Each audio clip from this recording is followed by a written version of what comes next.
Hello everyone, welcome to Reiki Radio. I am your host, Yolanda Williams, and I am very thankful to have you all here with me today. We are finally in the month of November, and I know I've said this on the show before, but I really can't believe how fast this year went by. And, you know, since we are so near the end of 2015 and moving into a new cycle and new experiences, I really wanted to take a moment on the show to acknowledge what we have gone through this year and also really look at the significance of November itself and how we can make the transition easier for ourselves as we move from one cycle into the next. So, in terms of 2015, I think all of us can say we learned a lot this year about ourselves, about our journeys, about what matters to us, about which directions we want to take. And there were so many times throughout this year that were very uncomfortable for us because we were really being encouraged and almost forced into aligning more with ourselves and aligning with what matters to us, and no longer just following old patterns and old conditions and old standards of what life is supposed to be like. A lot of us are finally moving into a space of, what do I want to do? What matters to me? And how can I live in alignment with this? And part of the reason it became such an important issue for us is because it did get very uncomfortable. When we get into this space of really looking at who we are and the impact we're having on ourselves and those around us, and what we are engaging with and the people that we're exchanging with, and how all of this influences how we feel, how we perceive life, what we're doing with our lives. We can't ignore how we are manipulating our own energy, how our energy is being manipulated by outside influences, and finally coming to a space of, wanting to be the one in control of our own destiny. So, in a nutshell, that's really what 2015 was about. It was really about going deeper into our spiritual alignment, but in that, there was a lot of letting go. There was a lot of change. There was a lot of going boldly in new directions within our lives, whether it was career or relationships or making a move to a new city or state or whatever the case may be. There were significant shifts and risks that so many of us took this year. Now, as I mentioned a moment ago, we are in the month of November, and there is a lot of significance around this month, just, vibrationally and energetically. Now, firstly, it's the end of the year. And because we are at the end of the year, a lot of us are focused on tying up loose ends and letting go, any last remnants of what we've been holding on to that no longer fits, that's still uncomfortable. It's like we're trying to shake all of that off and just saying, throwing our hands up like, okay, I get it. I'm ready to let go and move on in a new way. We are really being pushed into that ending of a particular cycle, and we're planning for our next cycle, the next phase, which will begin for us in 2016. So there's a lot of introspection going on right now, and a lot of looking at what we still want to shift or feel pulled or drawn to change or shift, and really trying to settle in to the changes that we've already made. It's like we're in that space of hoping that the dust all starts to settle quite nicely. And one of the things I wanted to point out for us is in this space, it is so important to, of course, breathe. You want to give yourself moments to just pause Be still, sit down, do something you enjoy, put on music that you enjoy, but just allow yourself to be, whatever that means or looks like for you. Just take it down and let yourself be in a space of peace. Now, another thing that's so interesting about November is there is so much energy poured into this month around gratitude. So, for those of us here in the United States, we have Thanksgiving, which is at the end of the month. And so, because we already have all agreed to this holiday, the majority, I'll say, have agreed to this holiday and the energy surrounding this holiday, and we've agreed to the idea of being in gratitude, really focusing on what we're thankful for on this one day. There is a lot of energy around gratitude that fills this month. So it's very common that in the month of November, even, on all levels of consciousness, so many of us start thinking about what we are thankful for. You may start thinking about the friends in your life and just having this, what seems to be like out of the blue, feeling of gratitude for the people who show up for you, or for the people who have been there for you, or having this urge to reach out and connect with people that you may have lost contact with. And the beauty about Thanksgiving, it's actually, I'd say my favorite holiday, is because it's unlike any of the other holidays. There's really no expectation. There are no gifts that we have to exchange. We just have to show up. Granted, if you're not the one that's cooking.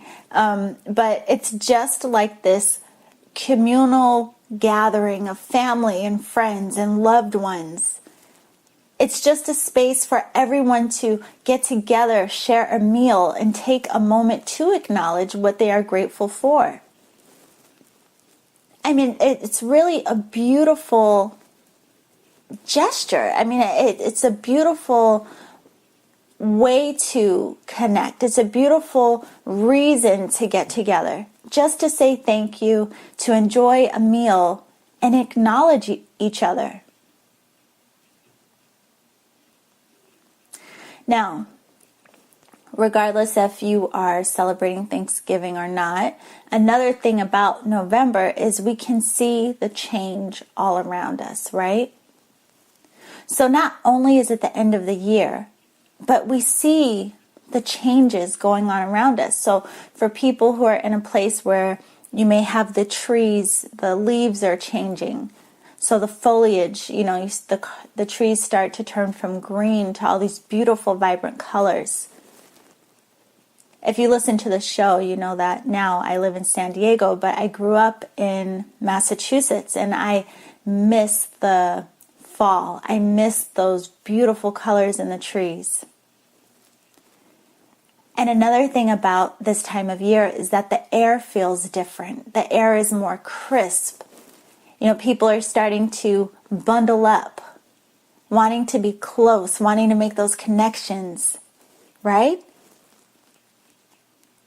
And one of the things that's most interesting to me, and probably because of the work that I do, is this is also the time of year when the veil is thinner between the realms. So, we just had Halloween a few days ago. And then the Day of the Dead, Dia de los Muertos, was just, a day or two after Halloween.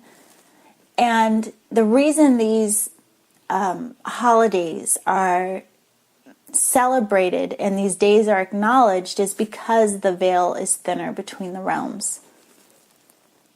So again, around this time of year, people have these very interesting experiences and feelings, and sometimes feeling a strong connection to their loved ones who have crossed over.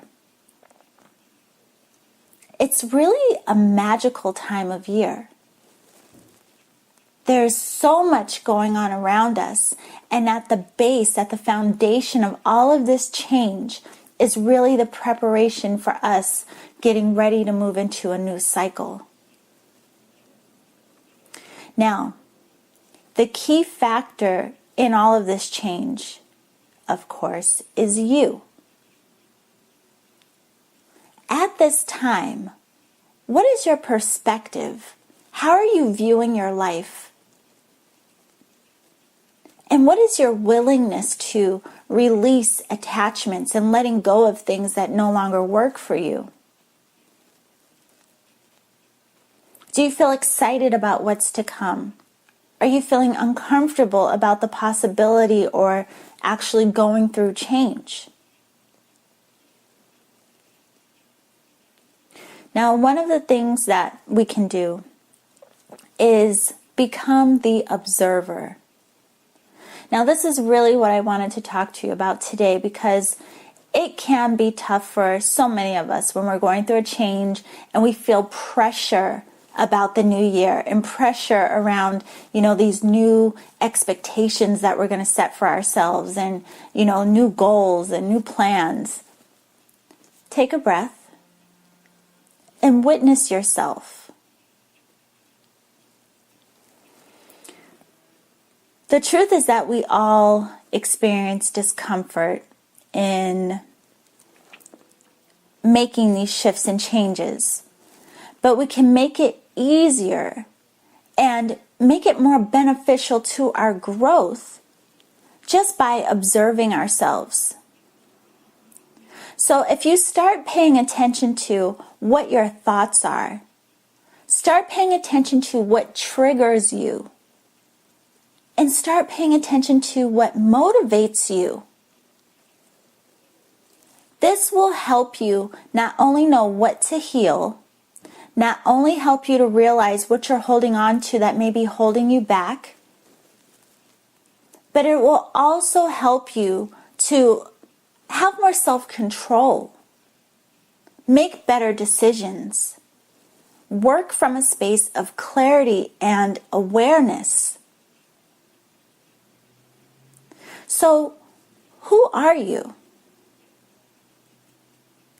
As we're ending this year and we're in this space of gratitude, start asking yourself, who am I? You may have two different points of view, two different voices, two perspectives that come through. One would be your ego, and the other will be the voice of your higher self. You'll know which is which. But in the space of observing yourself, you want to consider what you are holding on to internally. What type of energy are you generating? And what are you projecting out? And what masks are you wearing? What are you trying to hide? What don't you want to show? What are you ashamed of? What are you afraid of? What do you need to forgive yourself for? What do you need to understand from a higher point of view? Are you able to see your lessons? And again, if you start observing yourself before acting, if you observe when you are triggered, and you can pause before reacting to the things that trigger you, you learn self-control. You become more mindful, more aware. And this will help you to neutralize old emotions and start to reprogram your field of consciousness. And then you move into a space of self-acceptance, letting go of old criticisms. Now, although I'm saying these steps or these things to pay attention to rather quickly, they are different aspects that you really want to take your time with. Take some time to observe who you are. It'll take time to forgive yourself and understand from a higher perspective. It may take some time to see the lessons instead of blaming and having grudges. And it may take some time to learn to control yourself. Now, the thing with triggers is that a lot of times we use them as justification or the reason behind our bad behavior. I did that because I was triggered. I did that because it reminded me of, some past experience. The key is really learning how to identify your triggers, understanding how they influence your behavior, but recognizing that you have the control and you have the choice in your responsiveness. Taking ownership of how you show up and present yourself. Taking ownership of who you are, who you want to be.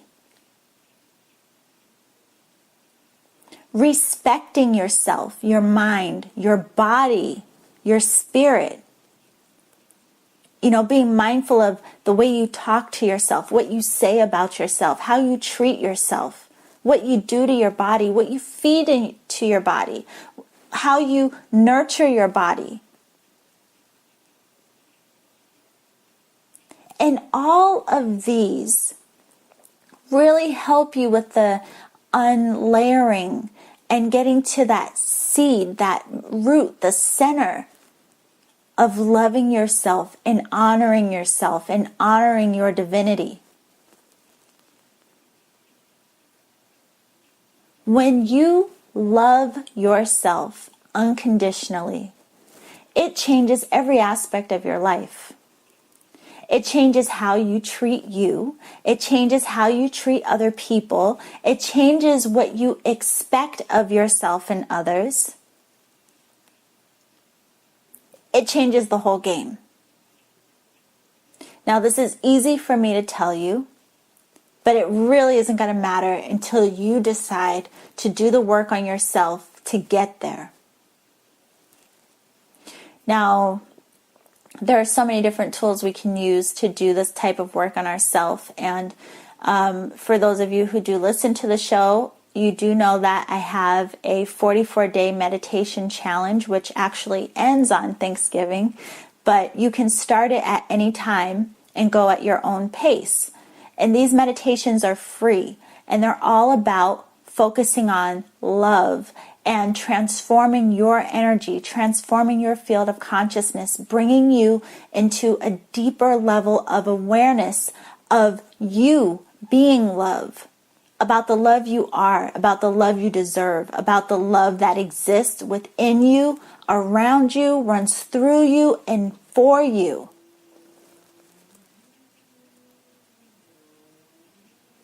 Now, one of the things with this filling up with love and bringing more love into our field of consciousness, it works through all of us uniquely because we're all holding on to different things. For some people, this has made them feel so radiant, so good. They told me, they're beaming with gratitude and noticing that people are treating them differently and that they're showing up differently in their lives. For some people, it's making them or helping them realize what they're holding on to that has still been hurting them, that they haven't been able to heal in the past, but that they are working towards healing now. At the end of the day, our growth, part of our soul purpose, part of our soul mission, is to love ourselves, to understand who we are. Because we have to start there with being good and loving ourselves before we can truly do it for other people. And you've heard me say this before. As you shift and change, it influences and has an impact on everyone around you. You all know this. When you go somewhere and someone's in a bad mood, or you go somewhere and someone's really happy, their energy influences your space. You pick up on their energy, what they feel, and it may have an influence or an impact on shifting how you feel. So imagine if you took the time to feel good, by loving yourself more wholeheartedly, by being in gratitude for everything you do have instead of being in misery over what you don't have. What if you were able to truly forgive yourself for anything that you regret? If you were able to truly love yourself without any condition? If you welcome change, if you could see that these different experiences that we have on this journey, the people that we meet, the exchanges that we make, that there are lessons in all of it, and we should be so thankful for the people who show up to help us learn these different lessons. And how we respond to all of it is up to us. And how we respond to all of it is going to dictate how things unfold for us. What if you decided to really sit back, look at you, understanding where you are right now, choosing how you're going to transition into your next cycle of life, making a clear choice about who you want to be, the impact you want to make, and how you're going to get that done. And what if at the very core of it all you had to do was observe who you are so that you could understand you, so that you could forgive you, have self-control, accept who you are, start to respect yourself, mind, body, and spirit, and love yourself wholeheartedly.